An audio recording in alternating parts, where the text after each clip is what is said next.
Hard to find. What's your problem, friend? Geralt pointedly stared at the orc in front of him, virtually goading him to go for the knife at his belt. It was a small scram, fine for cutting meat and preparing food, but a food knife would be no use at all when his opponent had 2 foot of heavy Dornish steel hanging off his belt. If this orc made him draw his sword, the fight would only be ending one way. The orc stared back with a look of pure hate in his eyes. Little fucker wasn't backing down though, no matter how outmatched he was. At last, the orc broke the silence and his gaze. "No problem, my lord." He dropped his head as he said it, but he spoke the last part like his mouth was full of badger's piss. Geralt didn't bother to correct him. It had been my lord this and my lord that since they'd got there. He didn't know how the bloody Dornish put up with it. He tried correcting them, but they just played dumb, which only got on his nerves even more, so he just left it. Still, it seemed sincere enough when they'd first got here. These folk had been charming, fawning even, like cheap league hawkers trying to cadge a ring. For weeks they'd been pleasant. It was only when it had become clear that Geralt and his friends weren't leaving that their eyes had filled up with ice. "I'm not daft, friend. You've got a problem. If you've got a problem with me, then I've got a problem with you. So what is it? Let's have it out." The orc stared at Geralt like he wanted the ground to open up and swallow him alive. By the paragons, but these fuckers hated them all of a sudden. Come on, pal, he thought. If you're going to start it, let's just have it out. "This," the orc blurted out, pointing at the half-completed building. "This is our problem. This is a bad idea. A very bad idea." Geralt curled his lip in a look of scorn. The region was huge. The whole bloody territory was enormous. Surely they couldn't be pissed off about losing 2 acres. It made no sense. "This is a very bad idea," the orc said again. "This will make the Druge come back even quicker." You don't know what you're talking about," he scoffed. "This will make the Druge come back quicker." The orc said it again, but with more certainty this time, like it was more of a threat than a warning.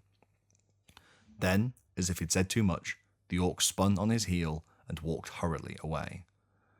"It's a good job for you I left my bow in my tent," Geralt thought as he watched the orc storm off. Overview. While all eyes are on the conflict in the north of the Barrens, there is a glorious expedition planned in the south of the territory, a quest deep into the heart of the untrod groves. There are rumours of a strange creature dwelling there, a terrible beast that is linked to the legendary Earl of the Groves. A band of daring knights is preparing to venture into the groves, unaware that disaster is waiting for them. The groves are an infamous mess of tangled forests, rush-filled pools, and waterlogged woodlands that can quickly baffle even the most seasoned explorer. Fortunately, the Dornish are guided by their new allies, the Kras. These skilled guides know these lands better than anyone, but even they discover they are no match for the untrod groves once the magic of the Barrens turns against them. The Dornish are no longer the only nation to take an interest in the Barrens. The Navarre have now completed their new wayhouse, the Last Battle, in the Bleaks. It provides a powerful connection to the Navarre nation, allowing their people to operate freely here, but it could also be useful to Dornish groups looking to explore. The Untrod Fastness. The expedition to the Untrod Groves has gone poorly. Forge of the Wooden Fastness has aided the monstrous Earl of the Groves and impeded the questing knights' efforts.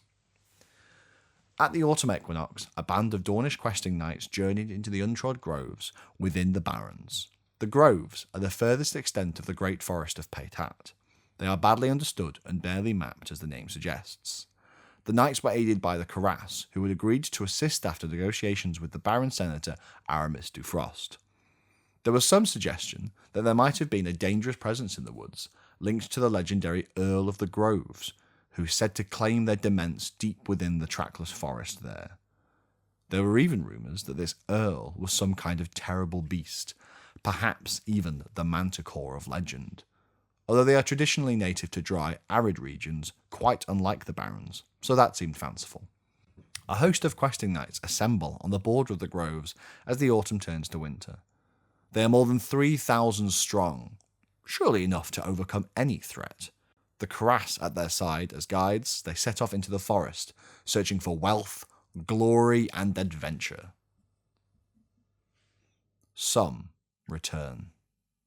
The first a week later, and then more in bits and pieces throughout the season.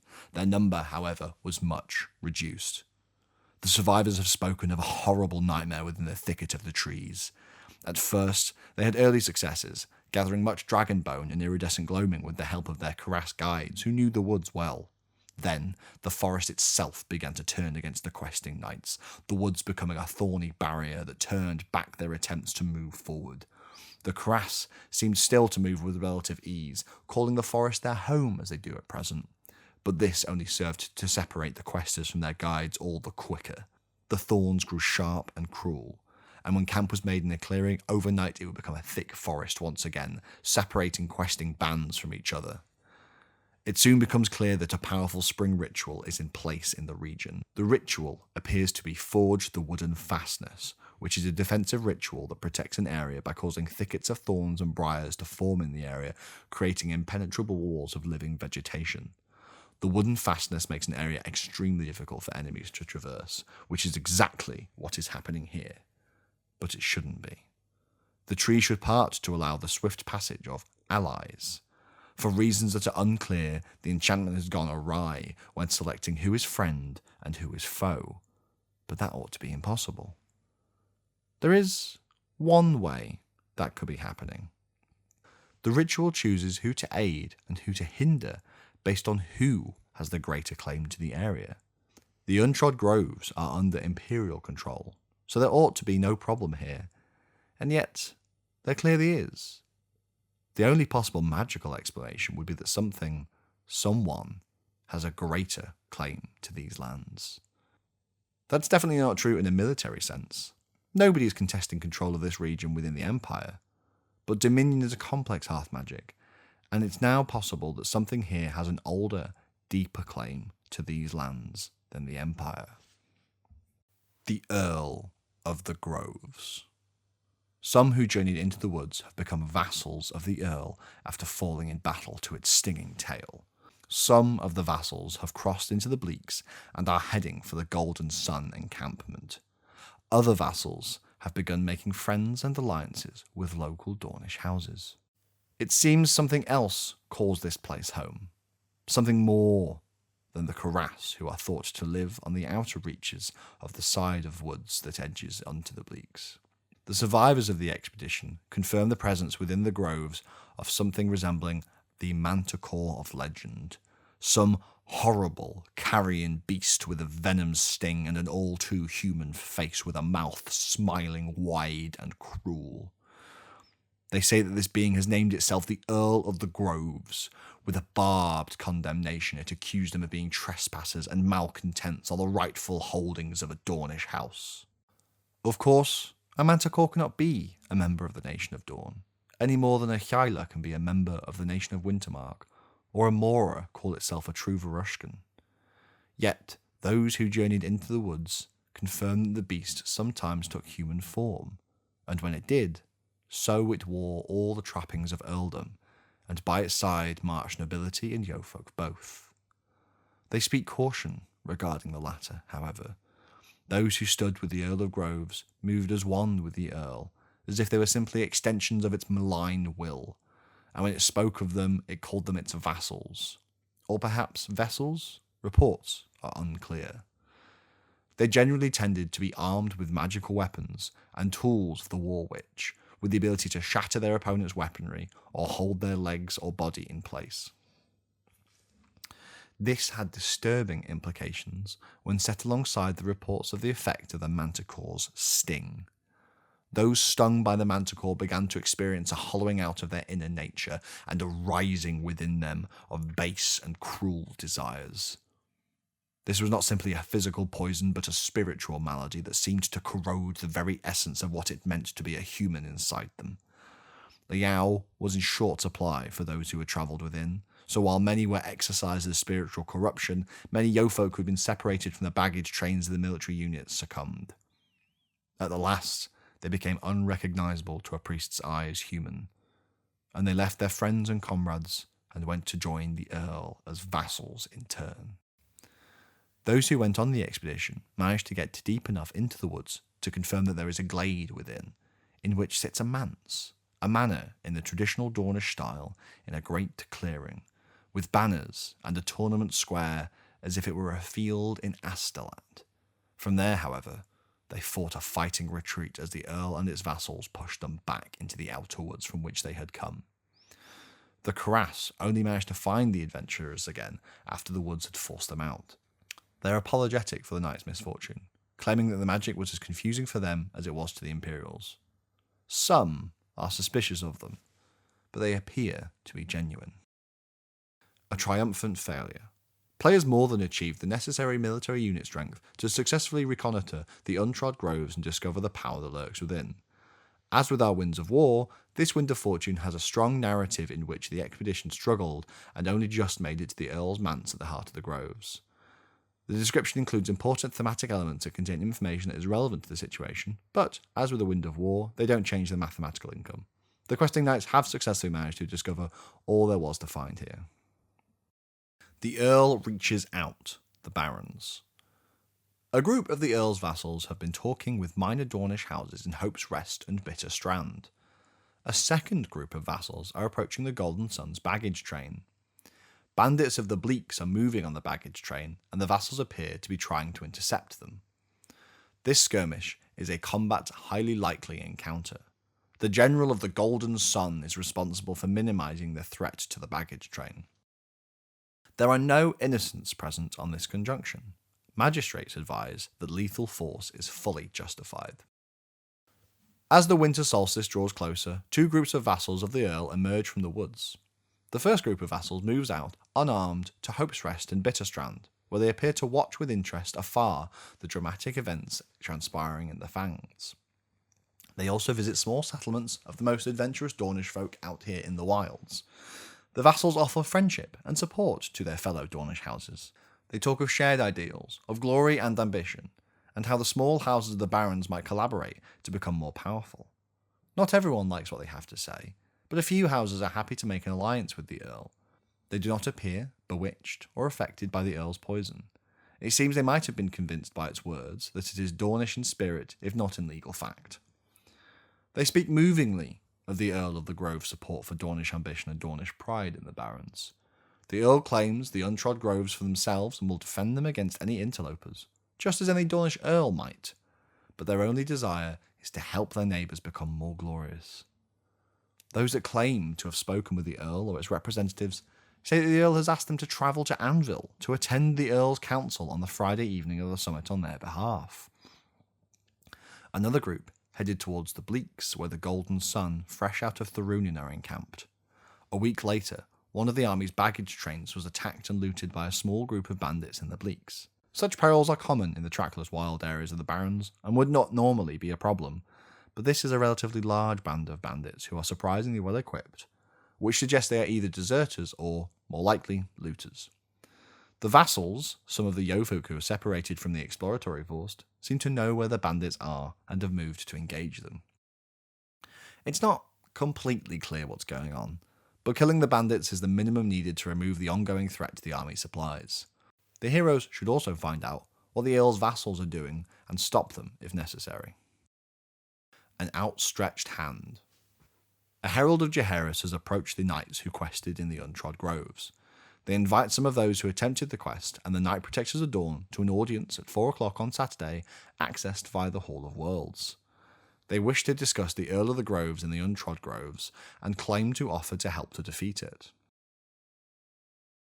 All of this is somewhat demoralising for the questing knights still recovering from the events of the untrod groves. Is the monster they fought truly an ally of Dawn? Have they been tricked by the Cuirass into this attack on a being that could be a friend? Still, would an ally seek to interfere with the Golden Sun, such as the Earl's vassals seem intent on doing? It is a difficult situation, and the assembled multitude are arguing these matters in their camp at the edge of the woods, when they are approached by a woman wearing a surcoat bearing the sigil of the Lord of the Forest of Arden. She has something of the imperious mien of a changeling about her, though her form seems to shift and change into different heraldic forms, though always retaining the same haughty nobility. She calls herself the Wit, or perhaps Witch, of the Silverwoods. She says that Silverbrow knows the Earl of the Groves as an old personal enemy. As such, she would like to invite the Night Protector of Summer to attend the witch in her chambers just after 4 o'clock on the Saturday of the current summit, journeying from the Hall of the Worlds.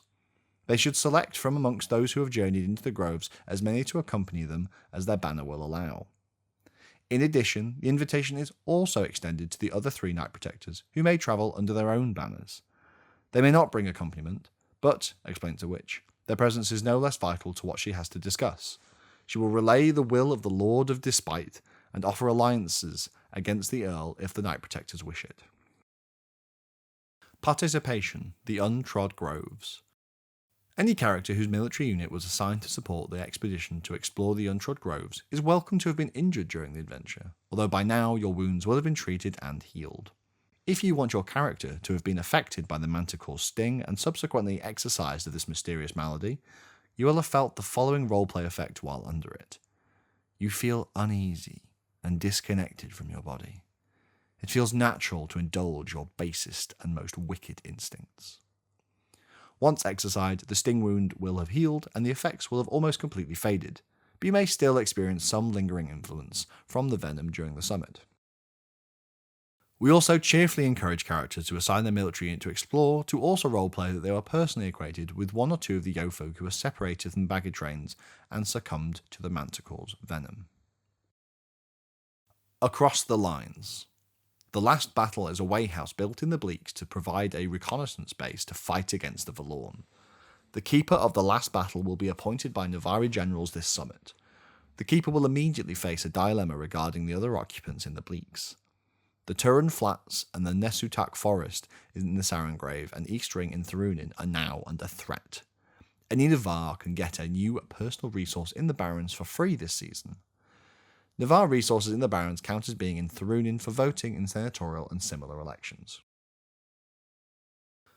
The last battle are a striding founded in the wake of the Navar's commitment to taking the fight to the Valorn, who have come together in the belief that the final battle against the Valorn will happen in their lifetime if they make it happen.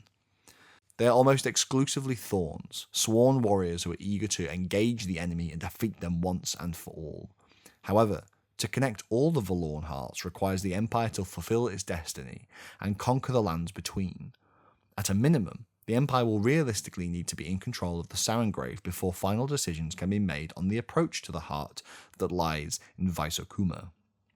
To that end, last summer, the Striding proposed the building of a wayhouse on the border with a territory that contained a Valorn heart. The idea was to use the wayhouse as a base to conduct reconnaissance and patrols on the other side of the border. The wayhouse was commissioned in the Bleaks in the Barrens, which borders both Sarangrave and Thurunin. This masterful choice in location has allowed the last battle to quickly establish supply routes from the Bleaks into the Turin Flats, the Nesutak Forest in the Sarangrave, as well as East Ring in Thurunin. The wayhouse provides valuable benefits to the Navar while it endures. The Keeper will receive a personal bounty of herbs, and this season there is an opportunity for Navar to take up new resources in the territory without paying the usual 2 crown charge for a new resource. In addition, after close consultation with the Navar egregores and consideration of imperial law, the civil service have determined that Navar who are resident in the territory will be able to vote as if their resource was in a nearby territory controlled by the Navar or recently controlled by them. In this case, that would be Thurunin. That won't matter much now, but it will when, if, the Navar take back the territory. The court has confirmed that they will apply similar rules for any other wayhouse built, working with the egregore to determine which territory it is closest to based on traffic of the Trod network. The last battle now awaits the appointment of their Keeper, the one who will take on the duty of protecting the wayhouse and leading their expansionist efforts. The position is a national appointment by military council. The generals of the Navar armies are eligible to pick a new Keeper. By a particularly peculiar quirk of fate, this is currently Rizarch Dancewalker for the Blackthorns and the Empress herself for the Quiet Step. While unorthodox, this is technically the correct legal interpretation. The Keeper will have their work cut out for them. There is a vexing issue that the new occupant of the position will immediately be faced with. Who would dare to go? The Kuras are furious about the failure to consult them before building the wayhouse. They do not seem to want to provoke a conflict, but trouble is being stored up. A diplomatic intervention from the Keeper of the last battle could be crucial. The first problem the last battle faced is from the neighbours of the Way House. The Bleaks was an excellent location from a strategic point of view, but it is not unoccupied. The Sept of the Carras currently dwell here, making camp among the branches of the ancient trees. The Carras are deeply protective of their home, and they are not pleased by this new arrival. After the Dornish were granted the barons, the Carras made diplomatic overtures to them to request the regions of the Bleaks, the Plains of Teeth, and the Towers of Dusk were all ceded to them. It was pretty clear that this was just an opening negotiation position, and what they really wanted was the Bleaks, but their requests were summarily denied. To hear them tell it, the response was effectively, "You'll get nothing, and like it." And thus far, giving them absolutely nothing that they wanted has worked pretty much perfectly. The Carras are used to the uncompromising rule of the Druj, who brook no insubordination, and they've responded positively to a similar approach by the Empire. They've been obsequious in their negotiations with the Dornish, almost as if they were trying to mimic the Yo-folk. They've gone to some lengths to integrate themselves with their new overlords, with offers to help and support. They've corresponded with the Imperial Consul, providing valuable intelligence on the other factions in the Barons. They give all the impression of being the only loyal faction in the Barons bar the Dornish themselves. In fact, you could argue they've caused less trouble than the Dornish houses have. At least, that was true until the last battle was built. The construction of the Way House has not directly led to any confrontation with them yet, but it is impossible for the Carras to conceal how unhappy they are. Those who speak to them say they are clearly seething about having to share this forgotten corner of the sprawling barons with the Navarre. Nothing has been directly said. They appear to be quite intimidated by the imperial presence, which is perhaps not entirely surprising given the punishment meted out to the Black Wind. But the look on their faces says everything. Navarre passing through Carras lands to reach the Way House claim they get a friendly reception from the Jotun. It is painfully clear that the Carras want every single living being present at the Way House to drop dead and the grounds to open up and swallow them and their building. They're just too terrified of the Empire to do anything about it. Yet. Provided they stay terrified, this shouldn't be a problem. But there are a lot of Carras. Enough of them to wipe out the Vendari. If they had the nerve to attack the Empire, they could destroy the last battle in the blink of an eye. There's no evidence that's going to happen. They appear genuinely scared of the Empire, but it is causing problems. Even just simple things, like the fact that nobody is buying any food from the Carras to stock the Way House. The Carras might be terrified of the Empire, but the Navarre are nobody's fool. When questioned about this, the Carras are evasive and unconvincing. The best explanation they can give is that they believe that the existence of the last battle will hasten the return of the Druj. They can't explain how that's going to happen, but they seem quite genuine about the threat. The Keeper would be well advised to reach out to Anka Carras as soon as possible to ensure that this problem does not get any worse. Run for your lives, the Barons. The survivors of Thorunin are wounded in body and mind. A small group are currently recuperating at the last battle Way House in the Bleaks. There is a conjunction to the last battle for 4 people at 6:50 on Friday. This conjunction won't include any combat unless players attack the helpless NPCs. The civil service has asked the Hand of the Healers to take responsibility for this conjunction. Some of the last remnants of what was once Isaila's dance in the Iron Helms have emerged from the bloodbath in Thorunin. They are accompanied by the still coherent but badly wounded forces of the Golden Sun and the Blackthorns, and survivors from the Spears of the Pines, the great Forest Orc warband. It is at the last battle that they come to rest, the first friendly light on the road after escaping the terrible bloodbath that was Thorunin. The wounded are being tended to as best they can, but this is not a medical facility. The Way House is prepared as a reconnaissance station, not a field hospital. Many here are carrying not just wounds to the body, but a terror to their soul. Dornish, Great Forest Orc and Navarre alike, all are grateful for the assistance that is offered, but it is not much. The Striding are clear that they can use all the help they can get. They will have to offer physical, spiritual, and moral support to soldiers who have seen things that every soldier hopes to never see. Given that it is very possible that a Keeper will not be appointed at this time, the civil servant has requested the Hand of the Healers to take responsibility for the conjunction. They can liaise with the Keeper if they have been elected. Whoever it is, they should choose the 4 individuals who are best placed to offer this kind of help and send them along. Guides from Navarre and troubadours from Dawn would be particularly appropriate choices, for who better to lift the hearts of the war-weary and show them the way to a better tomorrow. Accessibility and content warning. There is no combat intended in this encounter, but it will include strong themes of post-traumatic stress disorder and discussions of the violent events of war.